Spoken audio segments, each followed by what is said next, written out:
La suite de notre feuilleton sur l'abeille noire de Normandie. Dans le deuxième épisode, Karine Lepeinteur et Marianne Cazot se sont intéressées à l'élevage des reines. Une opération délicate menée au rucher école de Saint-Ouen du Ménilloger dans le Pays d'Auge.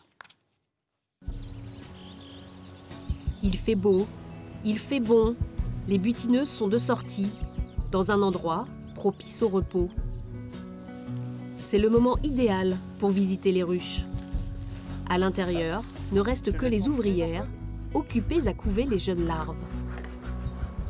Quand les abeilles sont sélectionnées, elles ont l'habitude des humains et il n'y a pas de problème. Tant que je ne fais pas des gestes qui peuvent déclencher une action défensive vis-à-vis de la colonie, ça ne pose vraiment pas de problème. L'abeille noire est réputée douce. Dans ce rucher école, elle est habituée à être manipulée.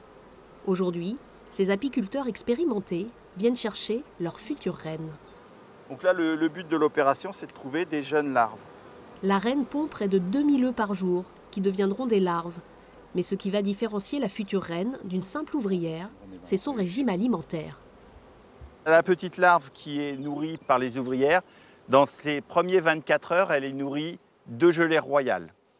Donc pendant cette période-là de 24 heures, on va pouvoir l'extraire de la colonie et la mettre dans une colonie éleveuse qui va lui donner de la gelée royale en grande quantité pour en faire une reine. Prélever les larves est une opération délicate. Mieux vaut l'exécuter dans le calme et à l'abri du vent. Sans intervention de ces apiculteurs, les larves deviendraient de simples ouvrières, comme celle-ci, qui émerge tout juste de son cocon.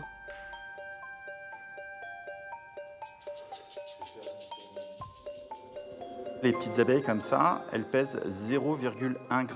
Donc pour faire 1 gramme d'abeille, il en faudrait 10. Ça bouge plus.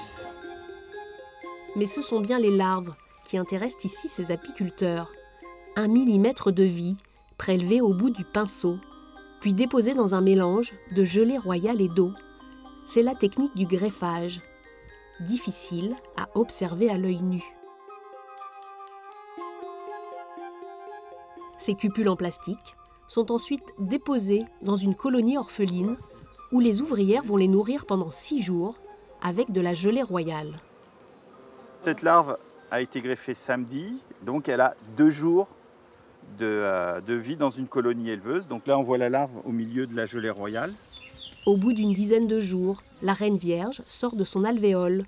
Le but alors, c'est qu'elle soit fécondée.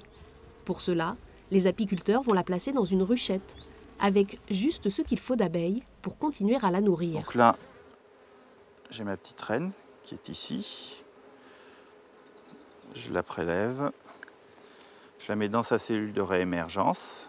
Donc c'est une cellule artificielle pour faire croire aux abeilles que la reine provient de leur colonie. Et je l'introduis dans la colonie. Une cellule de réémergence, comme une seconde naissance avant son vol nuptial. Mais encore faut-il que toutes les conditions soient remplies.